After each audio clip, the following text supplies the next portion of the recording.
Shalom Uvracha. Je suis content. Bonjour à Dan. Bonjour à David. Bonjour à tous mes amis qui me poussent à vouloir parler avec vous. On vit des moments très très forts. Des moments où, je ne sais pas si vous ressentez, mais moi j'habite Jérusalem. Il y a des milliers de gens qui commencent à faire tchouva, qui reviennent à la maison. Je vais vous raconter une histoire. Il y a quelques semaines de ça, j'ai reçu Shabbat, un jeune garçon qui s'appelle Guillaume.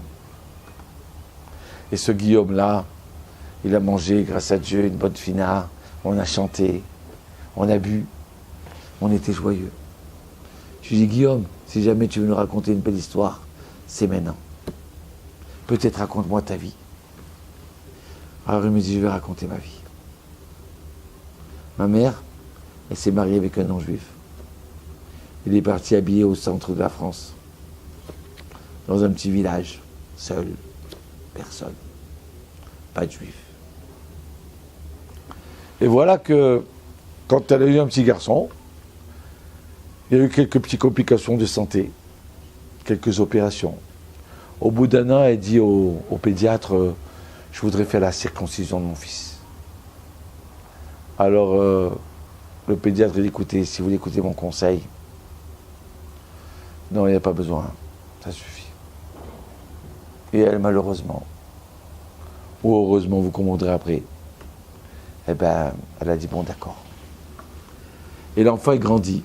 Il grandit à l'église. Il grandit chez les moines. Et ce jeune-là, à l'âge de 20 ans, il décide de visiter la terre d'Israël. Israël, Eretz HaKodesh. Donc alors il arrive avec un groupe de chrétiens visiter Israël. Donc il visite les églises et il passe quelques minutes au kotel. Et là, il y a quelque chose qui frissonne dans lui. Je me suis dit, tu sais quand un jour il faudrait que je revienne. Et voilà qu'à l'âge de 30 ans, il revient. C'était il y a 8 mois de ça. Faire des études talmudiques à Jérusalem. Alors je dis, c'est merveilleux. Il me dit, Rav, j'ai fait des études talmudiques en plein centre de Jérusalem, d'accord, dans une église, avec des moines. J'ai dit, comment on peut être dans l'endroit le plus kadosh au monde et passer à côté? Elle me dit, oui, passer à côté. Et voilà qu'un jour, je décide de... Alors je me suis dit, bon, mais je suis chrétien, moi, je suis plus chrétien, je ne suis pas juif. Mais je suis juif ou je suis chrétien? Non, mais c'est vrai que ma mère, elle est juive, mais en vérité, je suis plus chrétien. Et voilà qu'un jour, je décide de me balader dans le chouk, les marchés de la vieille ville, le chouk arabe. Je mets ma casquette, je mets mon sac à dos, et le touriste se balade. Je commence à me balader dans une rue, et dans une autre rue. Écoute ça, cette histoire d'âne. Aïe, aïe, aïe. Et puis d'un seul coup, j'entends tss, tss. Je me tourne, qui c'est ça? Je vois pas. Et encore une fois, tss, tss. C'est quoi ça? Et puis d'un seul coup, je vois quelqu'un en civil, lunettes noires comme ça, m'appelle. Et là, il me dit, il me montre sa carte, police.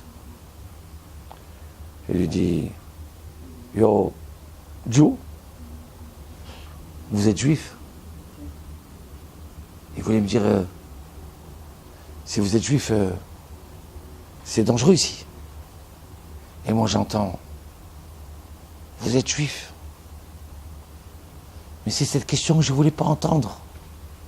Ça veut dire quoi ça? Qu'est-ce que je dois répondre maintenant? Je ne voulais pas entendre cette question, elle me fait mal. Et il me répète encore une fois, mais dis-moi, tu es juif ou tu n'es pas juif? Et je sens que je vais tomber dans les pommes. Et il me bouscule encore et me dit, dis-moi, je t'ai posé une question. Tu es juif? Et là, je lui dis, oui, je suis juif. Et je ressens une joie dans l'intérieur de moi, mais extraordinaire. Il me dit, mais si tu es juif, c'est dangereux pour toi. Ne te balade pas là-bas, viens avec moi. Reviens, remonte en haut. c'est quoi cette question-là? Je lui ai dit que j'étais juif. C'est la première fois de ma vie que je dis ça. Et voilà que vendredi soir, je vais me préparer un steak. Mais j'ai appris dans l'église, dans le Talmud de Shabbat, que juif, il n'a pas le droit de cuisiner. Et je voudrais faire cuire le steak, mais j'arrive pas. Je sais pas, j'arrive pas à allumer, j'arrive pas.